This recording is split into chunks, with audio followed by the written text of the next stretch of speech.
Good afternoon. This is Dr. Rhonda with the week 16 of Spotlight on Success.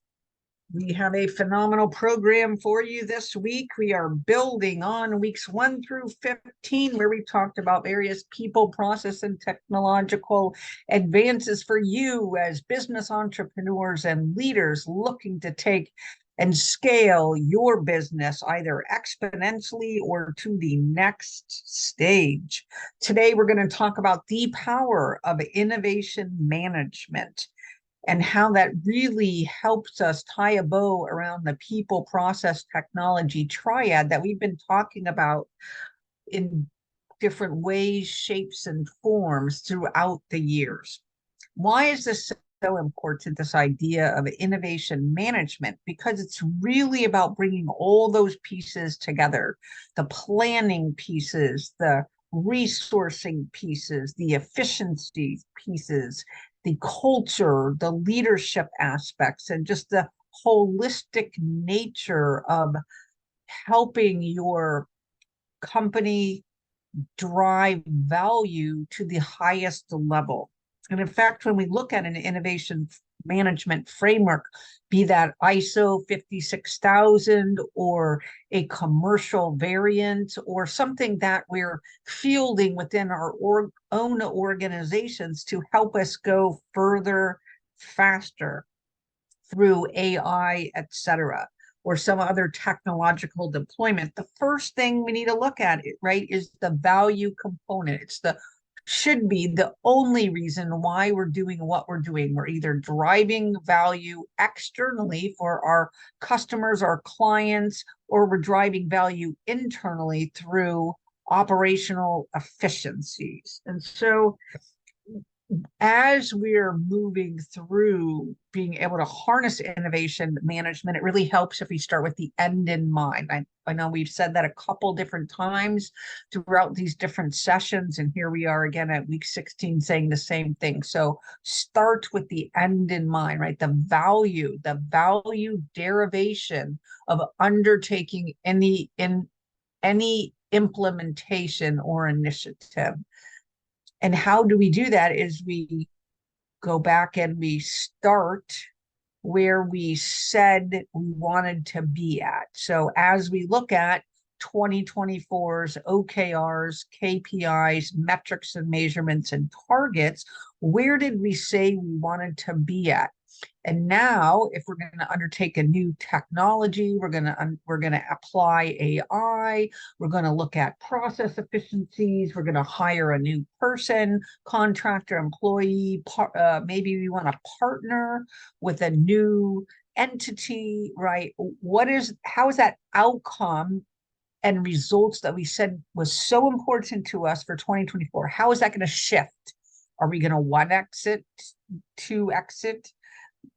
10 exit, 5 exit? Are we going to really create a seminal shift in our business model, right? So all of those components are things we need to be thinking about upfront. How do we want that value to be operationalized internally, externally? And is it going to hit products? Is it going to hit services? And is it going to hit our business model? And or do we need to be thinking about mergers, acquisitions, etc.? So again, value the number one, start with the end in mind, reverse engineer backwards and look at it from I would say don't start with what you said you wanted in 2024.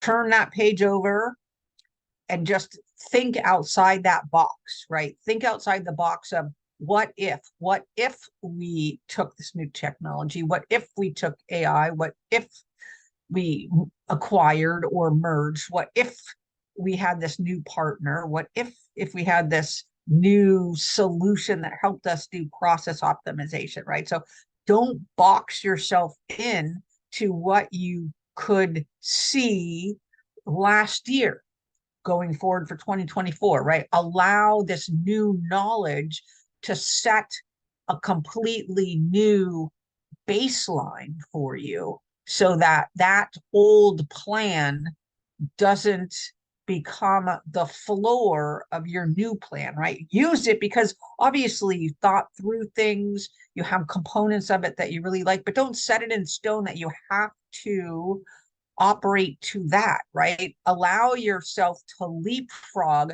when you have these core critical pivot moments that can help you scale exponentially. And the next aspect is, right, now that we have this value proposition, this new and enhanced value proposition, as we were looking backwards, right, we have to say, what's our basis, what's our components that we can shift forward on. And it's going to go back to leadership and culture, right? Because culture eats strategy for lunch, breakfast, and dinner. Leadership and culture invest, right? Because if you want to go further faster and you want to 10x, it's going to take a different type of thinking. It's going to take removal of constraints. It's going to take new partnerships, right? You can't go to uncharted territories if you don't change the thinking that got you where you are today, because it may not lead to where you're going tomorrow. So I'm not saying just chuck everything. I'm saying understand where the ceiling is from a leadership and culture. Do your readiness assessment like we talked about in prior sessions. Examine how hungry that team is to pivot and scale, because they could be, that culture and the team could be the forcing function that's constraining growth, right? So if we're doing a force field analysis and we're looking at leadership and culture, we want them to be on the positive, being a positive driver for change in this innovation management area. And if we've not seeded our organization with leaders and with teams and SME members that is going to enable us to do that, then we have to go find them. First, we have to understand that we don't have the right resourcing to scale to the level we want to. Second, we have to figure out what is the attributes that are most important to be able to do that. And that's where that readiness assessment comes in. And then third, we need to contract or hire, right, for the outcomes that we are stating are new outcomes from our new value proposition where we said we're heading. The next is strategy. When I said culture eats strategy for lunch, breakfast, and dinner, that's true because a strategy signals intent. Culture is something that helps you operationalize, right? So we operationalize our strategy and we overlay it with our resourcing model, and we overlay it with our maturity model, and we overlay it with our optimizations at our operations level. So each of those things has to be done in tandem, in parallel, in addition to the other, or we can't scale to the level we want. So strategy, we're going to have to revisit, right? If our value proposition has shifted exponentially, our outcomes and results have shifted, at least in our mind at this point in time, our strategy has to change, because our strategy is the linchpin about how we go about scaling up to reach that new level of outcome, right? We can put the pin in it from an outcome and a results standpoint, but then we have to reverse engineer back the plan back to the strategy. What is the missing component, right? From an innovation management component. Again, product, service, new business model, new partnership, mergers and acquisitions, different technology, process enablers, different funding models, different markets, etc. Right? We have to shift the narrative at the strategy level, because then we're going to go walk through how each of those goals, objectives, and initiatives help us reach the value outcomes we said we're now gearing our organization to exploit. Then that takes us to the next level.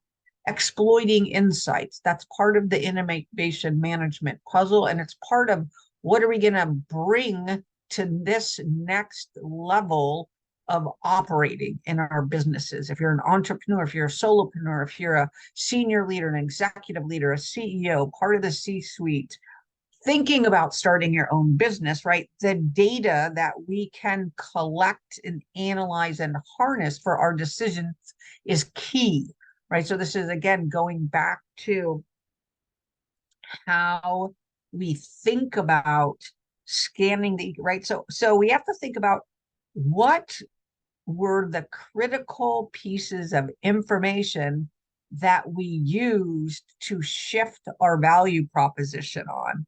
And then how do we then pull the thread on the data and the analysis and the intelligence that will enable us to reach those new levels, right? So when we shift to new outcomes and results, we have to reverse engineer as to what is the data and the intelligence that we now need to collect, that we excuse me, that we now need to analyze, that we now need to put a pin in from a target perspective, that we now need to automate, that we need to make dashboards about, that we need to make scorecards about, right? To say, yes, we're at this clock tick. At this clock ticks, we said we were going to be here, but we're there. Are we there under? Are we there over? Or are we right where we're supposed to be, right? We need that every day, right? Are we on course? Are we off course? Are we on course? Are we off course? Do we need to pivot, right? And we're going to give ourselves guardrails and criteria through the information and data that we're collecting, and that's how we exploit, right? We're going to put guardrails on that says if we're over by X or under by X or directly on point, these are the actions that we're going to take, and we need to think them through, right? So if we were able to overachieve in a time interval that's much less, then we could say either we didn't go far enough in our outcomes and results given the changes that we made, or we misunderstood something, not misunderstood, we made an incorrect assumption about something, and now we need to do causal analysis to understand where that was made at, what factors of information we made that assumption under, and now what does that mean for us going forward? Can we do another 2x 5x, right? Or do we have to scale it back because we didn't make the investments or we didn't make the adjustments to the leadership and culture strategy and or something around the automation technology, et cetera, that's enabling, or the data curation that's enabling us to examine these insights for strategic move making. The next thing is uncertainty, right? We can do our best from a risk perspective, from a risk assessment perspective, to allay as many uncertainties as we can and to plan around those. But at some point in time, something's going to happen that we didn't consider. We don't have an assumption for, we don't have a plan for, and we need to understand, is that going to make or is that going to break us, right? There are some things that are make or break, and we have to understand that there's little things in between there, the make or break, right? That we just have to factor into future state assumptions. So this is where that exploiting insights, as uncertainty happens, as we learn new knowledge, as something didn't go according to plan, as we lost a partner, a technology is no longer available, one of our key resources goes elsewhere, we have an assumption that was incorrect, right? Add all those up and we could have skewed off course, can insignificantly or significantly. And so we need to understand, again, how do we dial it back in, right? And that's where this exploiting insights in our data and our intelligence becomes so important, right?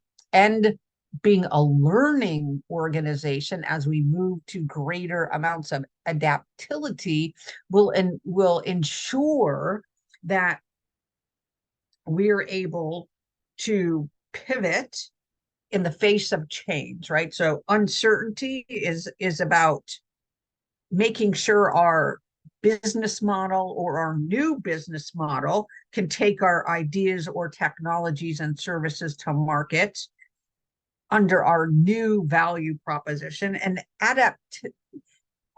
adaptability ensures that as we're going through those fluxes, if you will, we have flexibility and resilience, right? We have to be open to change. We have to be open to pivot. We have to be resilient in the face of challenges, right? Because we want to be learning. We want to be dialing back in our exploitation of the insights. We want to be collecting the data, analyzing the data, getting that real time, making the dashboards, and being able to answer the questions on the updated OKRs, KPIs, and targets that we set are going to signal whether we're on or off course with our outcomes and our results. And then last but not least, this can't just be one leg in the people process technology stool, right? It really needs to be a systems approach. It needs to be holistic, right? So every chess move we make, we have to take into consideration, how do we bolster that at the process level? How do we bolster that at the people level? And how do we bolster that at the technology level? And then we're going to weight those according to the value proposition where we've stated from an innovation perspective, we wanted to move the needle at most, right? We're going to weight our people, process, technology triad components accordingly. And then that's going to help us make sure that when we look at our strategy, we are budgeting effectively according to the weighting we're giving those things, and that we're exploiting our insights to make sure that at every time clock tick, when we said we needed to get information and do that, are we on course or off course, we're able to understand how much we've invested, what's left in that funding source, if you will, to reach those outcomes, and what is the significancy of the decision that we need to make at that juncture. So again, this is Dr. Rhonda Farrell bringing you today, week 16 of Spotlight on Success. And our topic today was innovation management. We talked about value, leadership and culture, strategy, exploiting insights, the role of uncertainty, how adaptability enables us to respond faster and enables us to go further, as well as undergirding everything through this systems approach. I'm Dr. Rhonda Farrell, the success strategist, and hoping you will rejoin us in week 17 for another phenomenal discussion on Spotlight on Success.